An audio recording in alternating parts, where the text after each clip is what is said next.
जय हिंद दोस्तों। देखो आज हम क्वेश्चन कर रहे हैं जो RRB ALP assistant loco pilot का जो एग्ज़ाम हुआ था 2018 अगस्त में हुआ था। 9 अगस्त से 31 अगस्त के बीच में। तो उसमें जितने भी त्रिकोणमिति और हाइट एंड डिस्टेंस यानी कि ऊंचाई और दूरी के जितने भी क्वेश्चंस आए थे वो मैं सारे आज डिस्कस करूंगा। ठीक है, बहुत आसान तरीके से सवाल करेंगे हम, तो देखते रहिए। देखो मैं सवाल पढ़ता हूँ। पहला क्वेश्चन है हमारा। पहला क्वेश्चन कह रहा है कि 13 मीटर लंबी एक सीढ़ी एक खिड़की तक पहुंचती है जो सड़क के किनारे की जमीन से 12 मीटर ऊपर है। यदि इसके पाद को उसी बिंदु पर रखते हुए सीढ़ी को सड़क के दूसरी ओर लगाया जाए तो यह खिड़की तक 5 मीटर ऊंचाई तक पहुंचती है। तो सड़क की चौड़ाई ज्ञात कीजिए। देखो बड़ा ही आसान सवाल है कि 13 मीटर लंबी एक वो सीढ़ी है। तो देखो आपको पता है सीढ़ी तो ऐसे रखी जाएगी, ये लंबाई दे रखी है आपकी 13 मीटर। ठीक है, अब वो बोल रहा है आगे जो सड़क के किनारे की जमीन से 12 मीटर ऊपर पहुंचती है। ऐसे मान लो ये सड़क का किनारा है, ठीक है, ये सड़क का किनारा है, यहाँ से ये पहुंच रही है कितनी 12 मीटर ऊंची, ये मैंने लिख दिया 12 मीटर। ठीक है, अब आगे बोला है उसने यदि इसके पाद को उसी बिंदु पर रखते हुए, यानी कि इसका जो पॉइंट है सीढ़ी का यहाँ पर है, सीढ़ी ऐसी रखी हुई है, अब यहाँ से यहीं पर रखते हुए सड़क के दूसरी की तरफ मैं रखता हूँ तो आगे बोला है उसने तो यह खिड़की 5 मीटर ऊंचाई तक पहुंचती है। तो देखो यहाँ से रखेंगे, पहले कितनी ऊंचाई तक जा रही थी 12 मीटर सड़क से, अब जा रही है वो सिर्फ 5 मीटर, यानी कि ऐसे जाएगी। ये आपका सड़क का किनारा हो गया, ये 5 मीटर ऊंची जा रही है सिर्फ। ठीक है, यहाँ पे ये 5 मीटर ऊंची जा रही है और आपको पता है ये तो 13 मीटर लंबी है सीढ़ी की लंबाई तो चेंज होगी नहीं। तो आपको ये निकालना है कि ये लंबाई कितनी होगी, सड़क है, सड़क की चौड़ाई कितनी है। तो देखो मैं बताऊं, मैंने आपको एक पहले ट्रिपलेट बताया था कि 5, 12, 13 एक ट्रिपलेट होता है। 5, 12, 13 ये मोस्ट इंपॉर्टेंट ट्रिपलेट है, याद रखना है इसको। ठीक है, तो क्या करेंगे हम, इसके ऑप्शन में लिख देता हूँ 14 मीटर, 15 मीटर और 16 मीटर और 17 मीटर, ये ऑप्शन है आपके। तो देखो ध्यान से, आप वैसे तो पाइथागोरस लगाने की जरूरत नहीं है, आप ट्रिपलेट याद रखो बस। तो देखो ये 12, 13, 12 तो ये कितना आएगा 5, ऐसे ये 13, 5 तो ये कितना आएगा 12, यानी कि यहाँ से यहाँ तक लंबाई 12 आ गई और यहाँ से यहाँ तक लंबाई कितनी आ गई 5 आ गई। तो टोटल कितनी हो गई, तो आप बोलेंगे 17, 12 और 5 17, तो आपका आंसर होगा 17। ठीक है, चलो इसको नोट करो।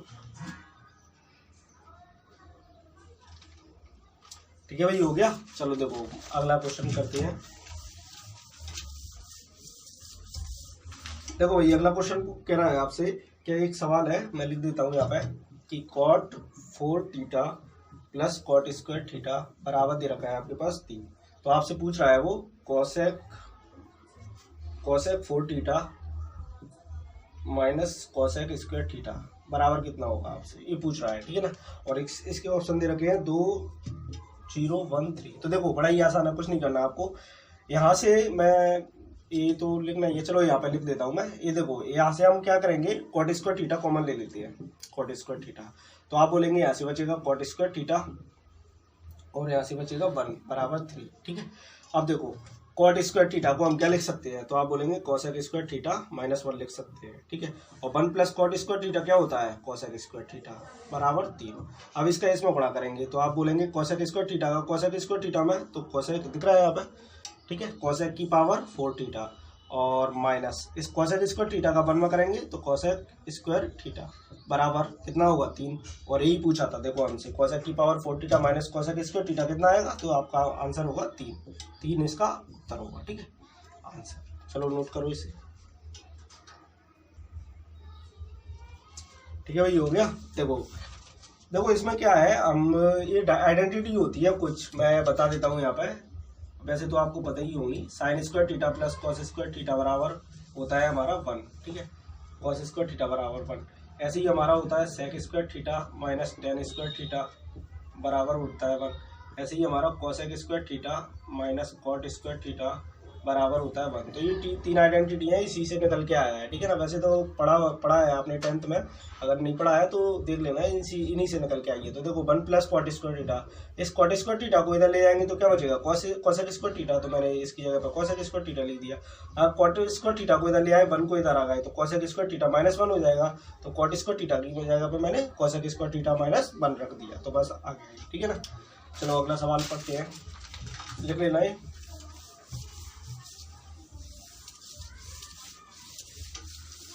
देखो भाई अगला सवाल कह रहा है आपसे कि यदि टेन थीटा बराबर 7/24 है, क्या बोला है उसने, टेन थीटा बराबर बोला है 7/24।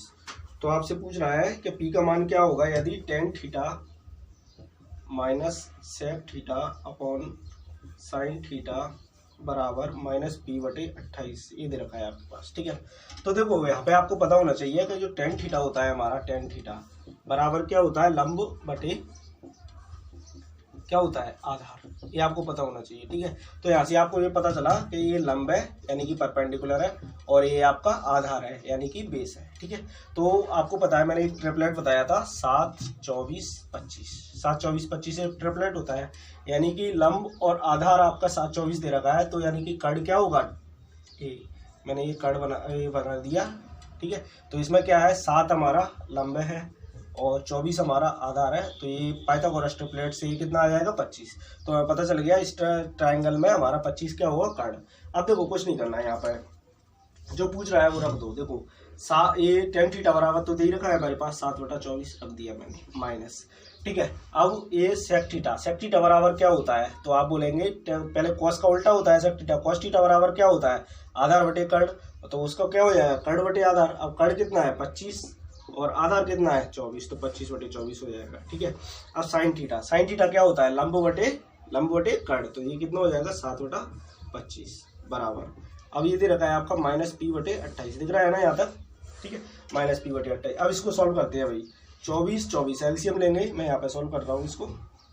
इसका एलसीएम तो 24 ही आएगा, और 25 में 7 गए तो कितना बचेगा, 18, यानी कि माइनस का 18/24 इधर आ जाएगा, और बटे में है आपका 7/25, तो 7/25 ऊपर जाएगा, तो 25/7 हो जाएगा। ठीक है, 25/7, और बराबर है आपका -p/28। ठीक है ना, तो देखो माइनस से माइनस किया, पहले तो मैं काट के बता देता हूँ आपको, 7 चौक 28 और 4 6 24। ठीक है, और 36 18, तो 25 दिया कितना आ जाएगा, p बराबर आ जाएगा आपका 75, यानी कि इसका मान p का मान कितना आ गया आपका, 75 आ गया। ठीक है भाई, इसको सॉल्व करो।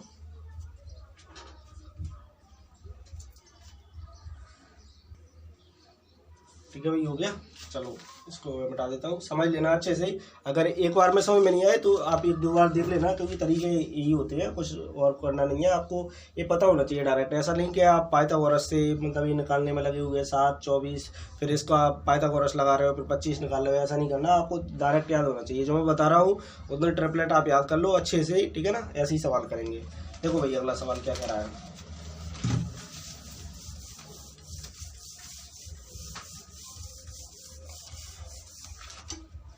अगला सवाल है आपका cosec theta plus cot theta बराबर 2। Cosec theta plus cot theta बराबर 2, तो आपसे पूछ रहा है वो कॉट थीटा का मान कितना होगा, कॉट थीटा का मान। ठीक है, ऑप्शन है आपके 0.5, 1, 0 और 0.75। ठीक है, तो देखो इसमें क्या है, आपको ये पता होना चाहिए कि cosec theta plus cot theta अगर 2 है, तो cosec theta minus cot theta बराबर क्या होता है, इसका उल्टा होता है, 1/2 होता है। तो मैंने लिख दिया cosec theta minus cot theta बराबर कितना हो जाएगा, 1/2 हो जाएगा। क्लियर है। अब देखो आपको निकालना है कॉट थीटा का मान, और यहाँ पे तो अगर जोड़ेंगे तो ये कट जाएगा, तो घटा देते हैं, तो माइनस और ये प्लस, तो इससे ये कट जाएगा और ये जुड़ जाएगा आपका, इसमें से इसको घटा देते हैं, तो देखो ये और ये जुड़ के कितना हो जाएगा, 2 कॉट थीटा बराबर, इसमें से इसको घटाएंगे तो 2 - 1/2 आ जाएगा। तो देखो कॉट थीटा बराबर कितना आ गया आपका, 2 दूनी 4 और 1, यानी कि 3/2, और ये वाला 2 भी नीचे जाएगा, तो आपका आ गया 3/4, और 3/4 का मतलब होता है 0.75। ठीक है, ये आ गया आपका, यानी कि उत्तर होगा आपका 0.75।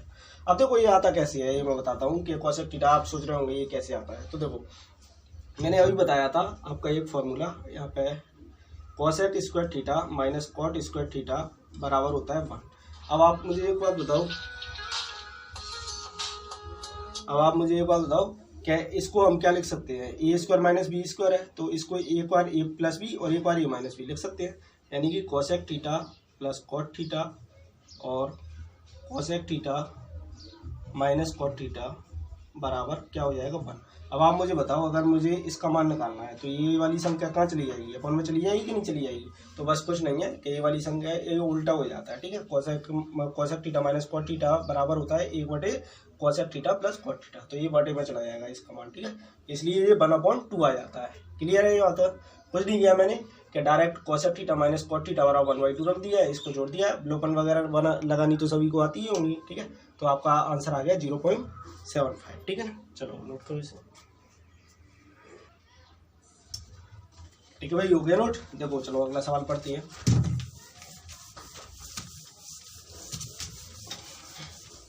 देखो अगला सवाल कह रहा है आपका 2 sec square x minus 10 square x, 2 sec square x minus 10 square x बराबर दे रखा है आपके पास 5।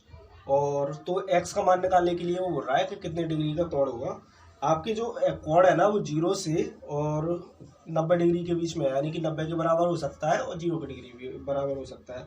और ऑप्शन दे रखे हैं आपके पास 60 डिग्री, 90 डिग्री, 45 डिग्री और 30 डिग्री, ठीक है। ये 4 ऑप्शन दे रखे हैं। तो देखो क्या करेंगे हम।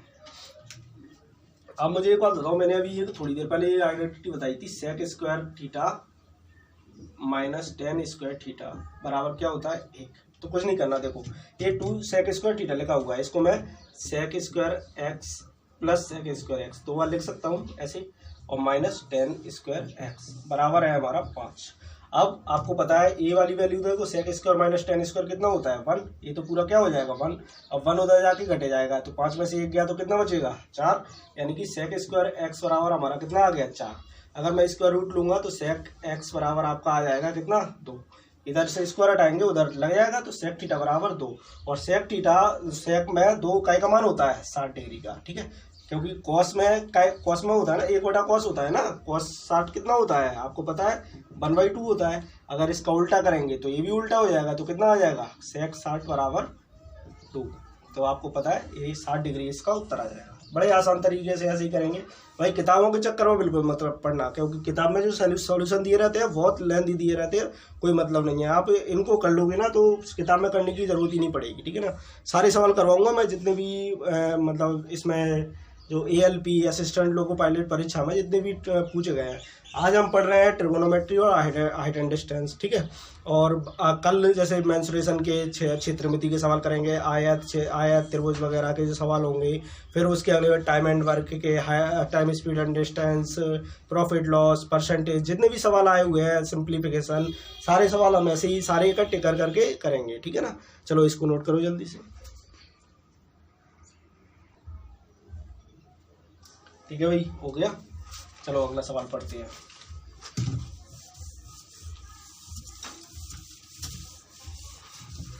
देखो भाई सवाल कह रहा है आपका कि 7 मीटर ऊंचे किसी प्लेटफॉर्म के शीर्ष से उन्नयन कोण 30 डिग्री था, ठीक है।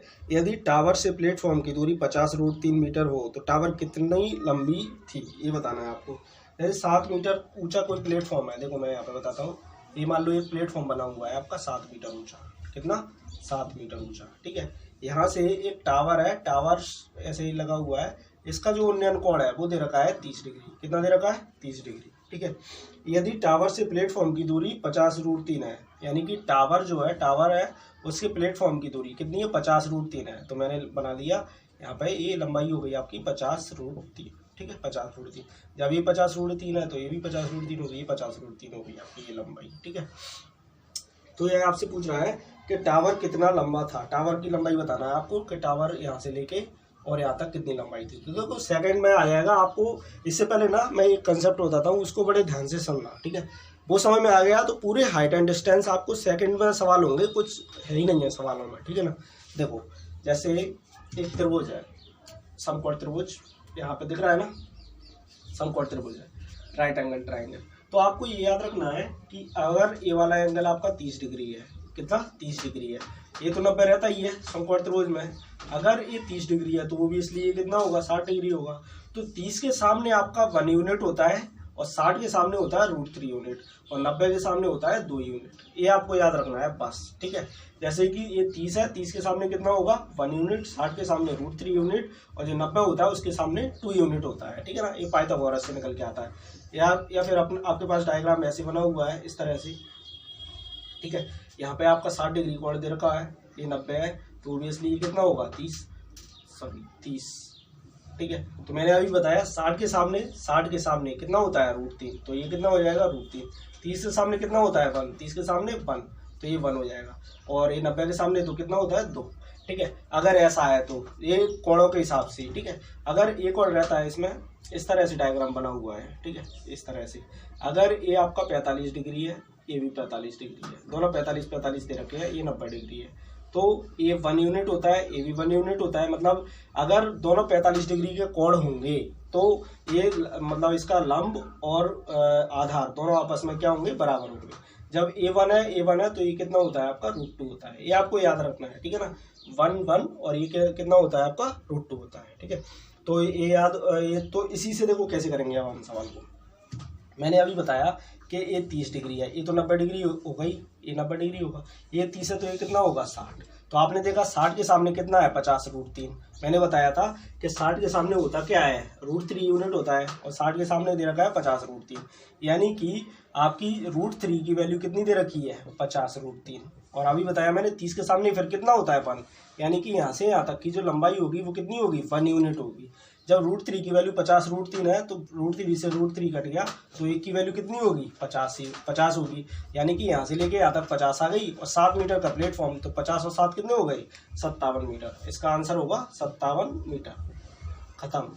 ऐसे करना है आपको सवालों को, ऐसे नहीं आप tan theta sin theta cos theta लगा के किए जा रहे हो, कोई मतलब नहीं है। देखो सिंपल सा एक बार और समझा देता हूँ मैं, अगर नहीं समझ में आया तो। मैंने बताया कि अगर 30 डिग्री कोण है तो उसके सामने होता है 1 यूनिट, 60 डिग्री कोण के सामने होता है √3 यूनिट। तो हमारे पास 60 डिग्री कोण ए है, 60 डिग्री के सामने क्या है 50 √3 है, यानी कि होना कितना चाहिए √3, और √3 का मान दे रखा है हमारे पास 50 √3, तो हम एक का निकालेंगे 50, यानी कि यहाँ से यहाँ तक टोटल कितनी आ गई 50। जब ये 50 है और ये कितनी है 7 मीटर ऊंचा प्लेटफॉर्म है ना, तो 50 और 7 कितने हो गए 57 ही इसका आंसर होगा हमारा। ठीक है भाई, चलो नोट करो इसे। ठीक है भाई, हो गया। चलो देखो अगला सवाल ही है, अब लिख नहीं पाते तो रोक के लिख लेना, ठीक है ना। चलो इसको बना रहने देते हैं। अगला सवाल देखो, अगला सवाल क्या कह रहा है।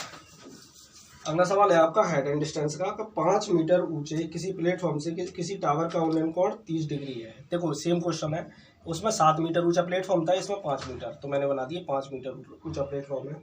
और टावर से जो उन्नयन कोण है वो तो इसका दे रखा है 30 डिग्री, तो ये 30 डिग्री है, ये आपका टावर है, यहाँ से लेके और यहाँ तक ये पूरा क्या है टावर है। ठीक है, ये 30 डिग्री कोण दे रखा है, और आपसे बोला है प्लेटफॉर्म और टावर के बीच की दूरी है 40 √3। यहाँ से लेके और यहाँ तक ये पूरी लंबाई है 40 √3। तो देखो अभी बताया मैंने कि 30 के सामने कितना होता है 1, ठीक है, और ये यहाँ पर जब 30 डिग्री है, ये 90 है, तो ये कितना होगा 60 डिग्री, और 60 डिग्री के सामने कितना होता है √3, तो √3 का मान दे रखा है आपका 40 √3। क्लियर है, तो एक का मान कितना आ जाएगा, आप बोलेंगे 40 √3 से √3 कट जाएगा। आपको निकालना क्या है, ये देखो यहाँ से लेके यहाँ तक 1 यूनिट था, तो ये आ गया आपका 40। ठीक है, ये 40 आ गया ना आपका 40, और 5 मीटर ऊंचा प्लेटफॉर्म, 40 और 5 कितना हो जाएगा 45 मीटर, जो टावर की लंबाई 45 मीटर। क्लियर है, सेम क्वेश्चन है। चलो ठीक है, देख लो इसको।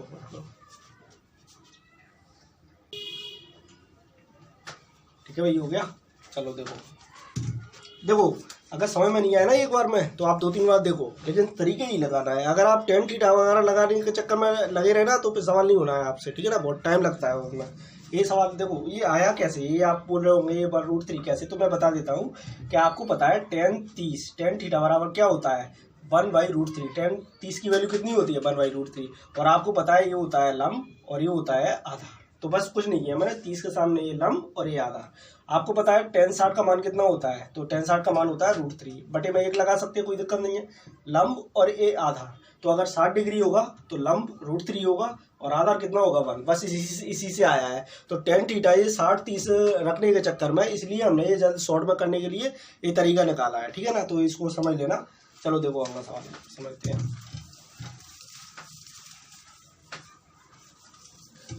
अगला सवाल है आपका कि tan अल्फा बराबर आपके पास दे रखा है कितना √2-1 आपसे पूछ रहा है वो कि tan alpha minus cot alpha कितना होगा। मैं यहाँ पे लिख देता हूँ tan alpha minus cot alpha कितना होगा, आपसे ये पूछा है। और आपकी ऑप्शन है √2 + 1 और -2 और 2√2 और 1, ये आपके ऑप्शन है। तो देखो tan अल्फा बराबर जब √2 - 1 है तो आप बताओ cot अल्फा कितना होगा, तो आप बोलेंगे √2 + 1 हो जाएगा। ठीक है, अब आप बोलेंगे कैसे, तो देखो मैं बता देता हूँ। तो मैं पहले तो सवाल करके ही बता देता हूँ। tan अल्फा √2 - 1 रख दिया मैंने, √2 - 1 माइनस cot अल्फा कितना है √2 + 1।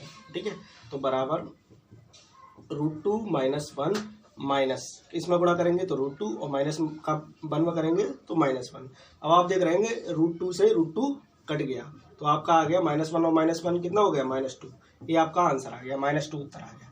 अब देखो आप बोले होंगे कि cot अल्फा बराबर √2 + 1 कैसे होगा, तो देखो आपको पता है tan अल्फा बराबर कितना है √2 - 1 है। ठीक है, तो अगर मैं बोलूँ cot अल्फा, तो cot अल्फा क्या होता है, tan का उल्टा होता है cot, तो ये क्या हो जाएगा 1/में पहुंच जाएगा, 1/√2 - 1 हो जाएगा। अब इसका कर देते हैं हम हर का परिमेयकरण, रेशनलाइजेशन, तो √2 + 1/√2 + 1 9th क्लास में पढ़ा होगा आपने।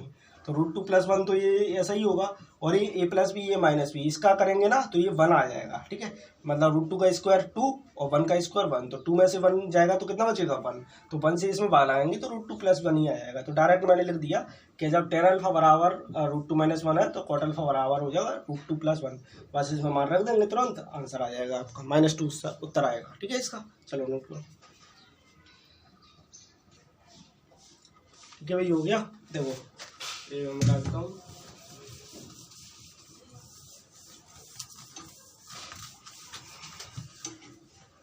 देखो भाई अगला क्वेश्चन है आपका कि एक टावर के पाद से एक पहाड़ी के शीर्ष का उन्नयन कोण 60 डिग्री है। ठीक है, तो मैं टावर और वो बनाता हूँ पहाड़ी।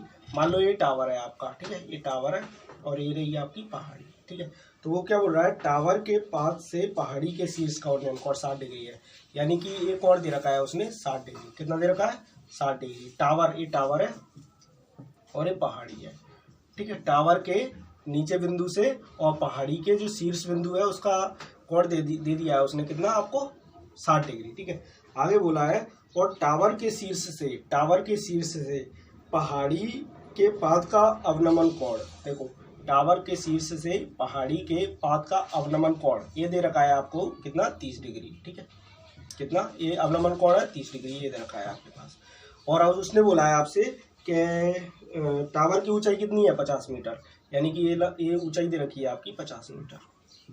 तो आपसे पूछा है कि तो पहाड़ी की ऊंचाई बताना है, पहाड़ी कितनी ऊंची है, पहाड़ी की ऊंचाई आपको बताना है।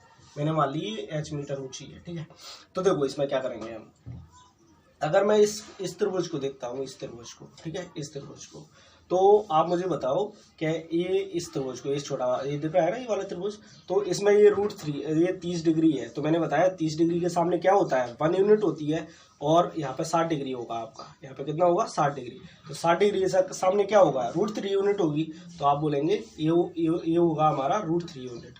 जबकि 1 की वैल्यू हमारे पास यहाँ से 30 के सामने कितना है 1, तो 1 की वैल्यू दे रखी है 50 मीटर, तो √3 की वैल्यू कितनी हो जाएगी, तो आप बोलेंगे 50√3 मीटर। ठीक है, यानी कि आपको पता चल गया कि टावर और पहाड़ी के जो बीच की दूरी है वो है हमारी 50√3 मीटर। कितनी है 50√3 मीटर।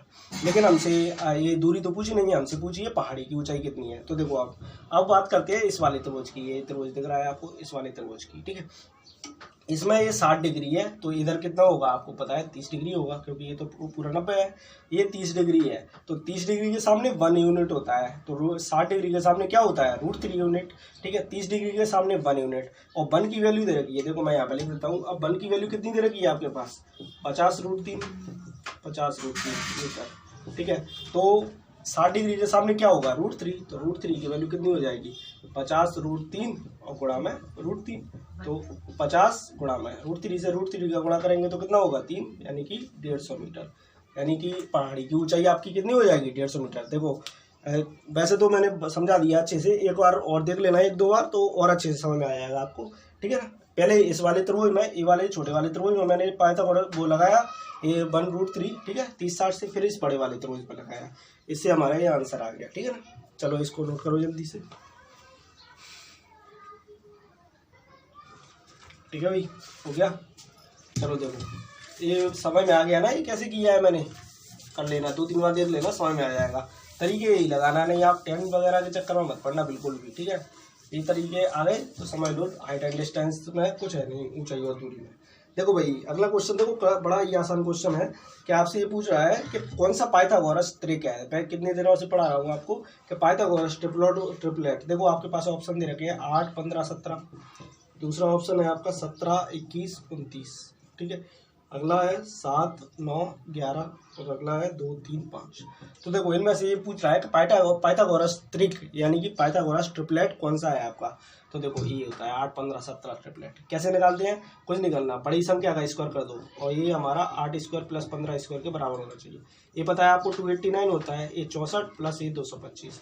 इनको जोड़ेंगे तभी कितना आएगा 289, यानी कि ये कड़ का स्क्वायर वाला लंब का स्क्वायर प्लस आधार का स्क्वायर सेटिस्फाई हो गया। तो ये हमारा पाइथागोरस ट्रिपलेट है। ठीक है, ये क्वेश्चन इधर रखा है। अगला क्वेश्चन देखो, अगला क्वेश्चन है किसी ऊंचे टावर से 30 मीटर दूर एक इमारत। ठीक है, ये मान लो एक टावर है आपका, ठीक है टावर, और इससे 30 मीटर दूर एक इमारत के आधार का है। यहाँ पर एक इमारत बनी हुई है। ठीक है, तो आधार का अवनमन कोण 30 डिग्री है। ठीक है, यहाँ से ये देख रहा है आधार को, इसके इमारत के आधार को देख रहा है। ठीक है, तो इसका बोल रहा है वो अवनमन कोण कितना दे रखा है 30 डिग्री। अवनमन कोण ये आपका 30 डिग्री है, तो ये वाला भी कितना होगा 30 डिग्री। ठीक है, एक अंतर कोण होती है पता है ना। ये आपका अवनमन कोण है, यहाँ से देख रहा है, यहाँ से टावर से और इमारत के नीचे के वाले बिंदु को देख रहा है। तो यहाँ से ये कौन सा है, अवनमन कोण है। ठीक है, 30 डिग्री है। तो एकांतर कोण की परिभाषा से आपको पता है जेड शेप एंगल बनता है तो वो 30 बराबर होते हैं। तो ये 30 है तो ये भी 30 होगा। उसने बोला है कि ये है आपका, देखो मैं लिख देता हूँ, ये टावर है और ये हमारी इमारत। आगे बोला है उसने कि टावर की ऊंचाई ठीक है, इनके ना बीच की दूरी बोली है उसने 30 मीटर है। तो टावर की ऊंचाई वो पूछ रहा है क्या। हाँ, टावर की ऊंचाई आपके ऑप्शन है, मैं यहाँ पे लिख देता हूँ 10√3, 20√3 और कितना 30 और 20, ये सारे मीटर में है। ठीक है, ये आपके ऑप्शन है। तो देखो कुछ नहीं करना, मैंने बताया कि 30 डिग्री है, 30 डिग्री के सामने क्या होता है 1 और 60 डिग्री के सामने क्या होता है √3। 60 डिग्री के ये 60 डिग्री होगा ना। यहाँ पे एक त्रिभुज है, आपको पता है त्रिभुज के तीनों कोणों का योग कितना होता है 180 डिग्री। अगर ये 30 डिग्री है और ये तो 90 डिग्री हो गई क्योंकि समकोण त्रिभुज है, तो बाकी का ये कितना बचा 90 और 30 120, तो ये कितना बचा 60 डिग्री। तो 60 डिग्री के सामने मैंने बताया √3 यूनिट होता है, यानी कि ये आपका जो 30 दे रखा है वो काय की वैल्यू है √3 की वैल्यू है। आपको निकालना है 1 की वैल्यू। तो डायरेक्ट देखो कुछ नहीं करना, √3 की वैल्यू आपकी दे रखी है 30, तो यहाँ पर देखिएगा यहाँ तक। ठीक है, तो 1 की वैल्यू निकालेंगे तो कुछ नहीं करना, 30 ये √3 बटे में आ जाएगा, √3 बराबर 30। √3 का ऊपर नीचे गुणा कर देंगे। ठीक है, √3 इंटू √3। ठीक है, तो ये बन जाएगा 30, 3 और 3 से ये कट जाएगा कितने बार 10 बार। ठीक है, तो आपका आंसर आ जाएगा 10√3 आंसर। ये आपका आंसर है पहला। ठीक है भाई, चलो नोट करो इसको जल्दी से। ठीक है भाई, देखो हो गया। चलो अगला सवाल पढ़ते हैं।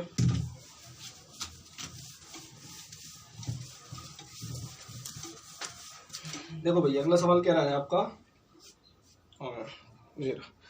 कि किसी प्लेटफॉर्म के ऊपर से एक टावर का उन्नयन कोण 30 डिग्री था। ठीक है, टावर 45 मीटर ऊंचा था और प्लेटफॉर्म तथा टावर के बीच क्षैतिज दूरी 40√3 मीटर थी। तो प्लेटफॉर्म की ऊंचाई कितनी थी आपको ये बताना है। ठीक है ना, देखो किसी प्लेटफॉर्म के ऊपर से, मान लिया ये आपका प्लेटफॉर्म है। ठीक है, ये प्लेटफॉर्म है, प्लेटफॉर्म के ऊपर से एक टावर है, टावर का उन्नयन कोण 30 डिग्री था। यहाँ पे ये कोण जो है 30 डिग्री था। ये टावर है आपका, ये पूरा ये क्या है यहाँ से लेके यहाँ तक टावर। ठीक है, टावर का उन्नयन कोण दे रखा है उसने 30 डिग्री। टावर 45 मीटर ऊंचा था, यानी कि ये पूरा लंबाई है, इसकी ऊंचाई है वो कितनी है 45 मीटर है। ठीक है, कितनी है 45 मीटर। आगे बोल रहा है कि और प्लेटफॉर्म तथा टावर के बीच क्षैतिज दूरी 40√3 है, यानी कि ये प्लेटफॉर्म है और ये टावर है, इनके बीच की दूरी 40√3 दे रखी है उसने क्षैतिज दूरी। ठीक है, देखो कुछ नहीं है सवाल में, मैं ऑप्शन लिख देता हूँ यहाँ पे। ऑप्शन आपसे पूछा है कि प्लेटफॉर्म की ऊंचाई कितनी है, यानी कि जो ऊंचाई है प्लेटफॉर्म की ऊंचाई ये कितनी है आपसे पूछा है। ऑप्शन है आपके 40 मीटर, 5 मीटर, 45√3 मीटर और 20√3 मीटर। बड़े ही आसान सवाल है। ठीक है, कुछ नहीं करना। ये आपको पता है, मैंने अभी बताया कि ये 90 डिग्री तो होगा ही ओबियसली। ठीक है, ये 30 है तो ये कितना होगा आपका 60 डिग्री होगा। अब मैंने बताया 1 के सामने क्या होता है 1 यूनिट, 30 के सामने क्या होता है 1 यूनिट, और 60 के सामने क्या होता है √3 यूनिट। यानी कि आपका जो √3 है उसी का मान दे रखा है 40 √3। कितना दे रखा है 40 √3। तो आप मुझे एक बात बताओ कि 1 का मान कितना होगा, 1 का मान आप बोलेंगे √3 से √3 कट जाएगा तो 40 मीटर। 1 का मान कितना होगा 40 मीटर। यानी कि यहाँ से लेके और यहाँ तक ये पूरी कितनी है आपकी 40, और उससे वो उसने बोला है यहाँ से लेके यहाँ तक, तो कितनी आ गई 1 की वैल्यू 40 आ गई ना आपकी, यहाँ से लेके यहाँ तक 40। और ये टावर कितना है टोटल 45 मीटर ऊंचा है, तो 45 में से 40 घटा देंगे तो ये लंबाई ही तो आ जाएगी हमारी। तो प्लेटफॉर्म की ऊंचाई कितनी आ गई, height of platform, height of platform ये आ गया आपका कितना 45 में से 40 गए तो 5 मीटर। 5 मीटर आपका आंसर होगा। ठीक है ना, चलो बाय, टेक केयर। आज के लिए इतना ही, कल फिर मिलेंगे। ठीक है, और अच्छे अच्छे सवाल करेंगे और बाकी के सवाल रह गए हैं उनको भी निपटाएंगे। ठीक है, बाय, जय हिंद।